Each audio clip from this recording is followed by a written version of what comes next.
This week in Jamaica Now, the Yendi Phillipps child custody battle, the baby's father reacts. Junior minister seeks to justify his $1 million cell phone bill. Multi-million-dollar fraud uncovered at the Accountant General's Department, and UDC demolishes quarter structures at Forum Hotel property. The details of these and other stories coming up after the break. There's a story behind my skin. My only makeup? True Match. Only True Match has L'Oreal's technology to match your skin's unique tone and undertone. 100% guaranteed. My skin, my story, my True Match. From L'Oreal. I'm Arnaldo Brown and this is Jamaica Now. Dancehall artist Chino has reacted with shock following the decision of former Miss Jamaica Universe Yendi Phillipps to file for full custody of their child. In a statement to the Star, Chino, whose real name is Daniel McGregor, hit back with allegations that he had been prevented from seeing his child for several months. He also said he had hoped that in the interest of the child, the matter would have been handled differently. According to Chino, for several months his calls, texts and attempts to see his child have been declined.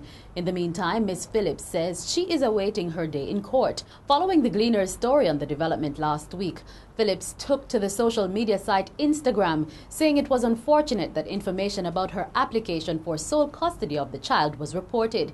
She has asked the public to respect her privacy, especially since the court matter involves her child.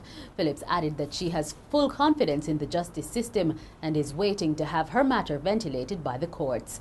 In addition to the application for full custody, Ms. Phillipps is also asking the court to order her child's father to pay $60,000 a month in maintenance. She also wants him to pay half of the child's educational and medical expenses and for him to be given limited visitation rights.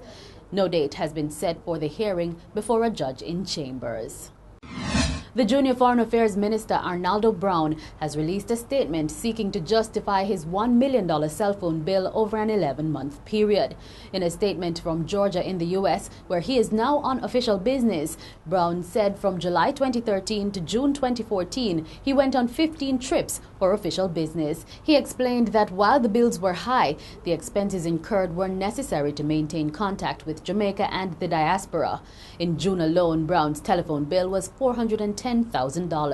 While noting that he understands and accepts the public concerns, Brown says the charges were largely for roaming and data charges. He has promised to give a more fulsome explanation when he returns to Jamaica. However, he says in the meantime he intends to put measures in place to ensure a reduction in his telephone bills. Meanwhile, the JLP caretaker for East Central St. Catherine, Orlando Terrelong, says the huge phone bill is a cause for concern and there must be a full explanation. The $1 million phone bill, it seems very unconscionable, it seems very uncaring, it seems like a complete waste of public expenditure when one compares that phone bill to other ministers and senior ministers who somehow seem to have demonstrated more of a caring nature, of a caring understanding of taxpayers' resources. Opposition spokesman on national security Derek Smith has expressed alarm at the number of murders and shootings since the start of October. Statistics compiled by the Jamaica Constabulary Force JCF show that up to October 26, 92 persons were killed in the month, 33 more than the 59 recorded last month. According to the JCF, they are among the 825 murders recorded island-wide since the start of the year at an average daily rate of more than 2 killings. The opposition spokesman says the National Security Minister must use every effort to halt the current crisis. He says if left unchecked, the increase in crime and violence could create serious consequences for the economy. An independent consultant is to be brought in by the Finance Ministry to carry out an audit of the accounts of the Accountant General's Department following a multi-million-dollar fraud there. In the meantime, the ministry says the systems at the department are to be strengthened to prevent a recurrence. 5 persons, including an employee at the Accountant General's Department, were taken into custody last week during coordinated raids in sections of the corporate area by personnel from the Revenue Protection Division with assistance from the Major Organized Crime and Anti-Corruption Agency. It is reported that millions of dollars were fraudulently funneled from the pensions unit of the offices using the accounts of deceased pensioners. Industry, Investment and Commerce Minister Anthony Hilton says Jamaica's massive jump in the latest Doing Business report is an affirmation of the hard work carried out over the past 2 years by the government. The report ranks Jamaica 58th, up from 85th last year, out of 189 economies worldwide. This is a jump of 27 places. The report notes that Jamaica has streamlined the requirements for starting a business, reduced the cost of getting an electricity connection, and improved access to credit information and capital. Mr. Hilton says the government is committed to continuing the current momentum to implement reforms in critical areas such as the cost of paying taxes and trading across borders.